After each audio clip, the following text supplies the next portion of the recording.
పసుపు సైన్యానికి, సోదర సోదరిమల్లికి, జనసేన కార్యకర్తలకి అందరికీ కూడా మరొక్కసారి నా హృదయపూర్వకమైనటువంటి నమస్కారాలు తెలియజేసుకుంటున్నాను. నర్సన్నపేట నియోజకవర్గంలో తెలుగుదేశం పార్టీకి సంబంధించి ఎన్నో కార్యక్రమాలు చేశాం, ఎన్నో సభలు మనం నిర్వహించాం. కానీ నా భూతో నా భవిష్యత్తు అన్న విధంగా ఈ రోజు కదలి వచ్చినటువంటి తెలుగుదేశం పార్టీ కార్యకర్తలందరినీ కూడా చూస్తుంటే రేపు తెలుగుదేశం పార్టీ తాలూకా గెలుపు ఖచ్చితంగా నర్సన్నపేటలో మనం చేసి తీరుతున్నామన్నది మా కార్యకర్తల తాలూకా ఉత్సాహం చూస్తుంటే ఈ రోజు తెలుస్తుంది.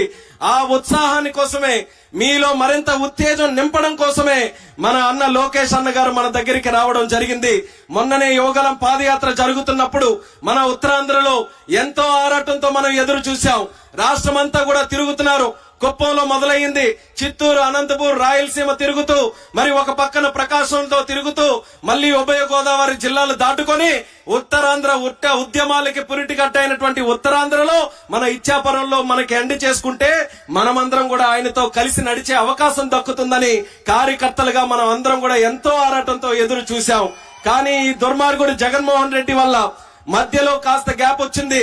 మన నాయకుడు మరి నారా చంద్రబాబు నాయుడు గారిని అక్రమంగా అరెస్టు చేయడంతో ఆ బాధ్యతలన్నీ కూడా మళ్లీ లోకేష్ అన్న గారు తీసుకొని ఒక 2 నెలలు బ్రేక్ తీసుకోవడం వల్ల పాదయాత్ర పూర్తిగా ఇచ్చాపురం వరకు రాకపోయినా ఆయన కార్యకర్తలందరికీ కూడా మాటిచ్చాడు.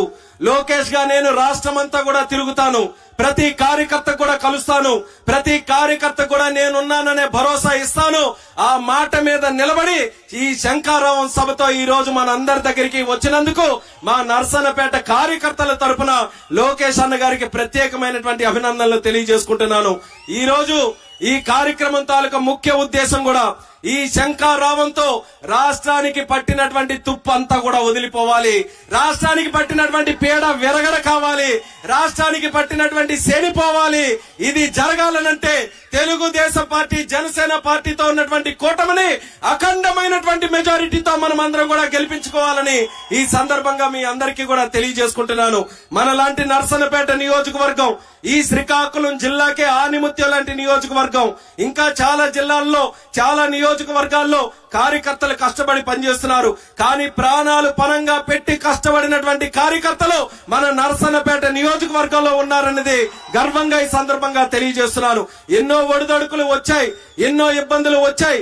అయినప్పటికీ కూడా పార్టీని నమ్ముకొని గెలుపు ఓటమిల్ని పక్కన పెట్టి మాకు మా తల్లి ఎంత ముఖ్యమో తల్లి లాంటి ఈ తెలుగుదేశం పార్టీ కూడా మాకు అంతే ముఖ్యమన్నట్టుగా కార్యకర్తలు అందరూ కూడా నిద్రాహారాలు మానుకొని మీ అందరూ కూడా కష్టపడ్డారు.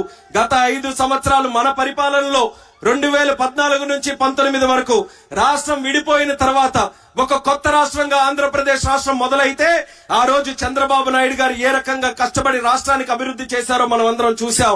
ఒక పక్కన అక్కడ ఆయన కష్టపడితే ఈ నియోజకవర్గంలో రమణమూర్తి గారు కూడా అదే కష్టపడి ఈ నియోజకవర్గాన్ని పూర్తి శాతం అభివృద్ధి చేయాలన్న ఆలోచనతో ఎన్నో కార్యక్రమాలు చంద్రబాబు నాయుడు గారి దృష్టిలో పెట్టి మన నియోజకవర్గంలో మనం సాధించుకోవడం జరిగింది.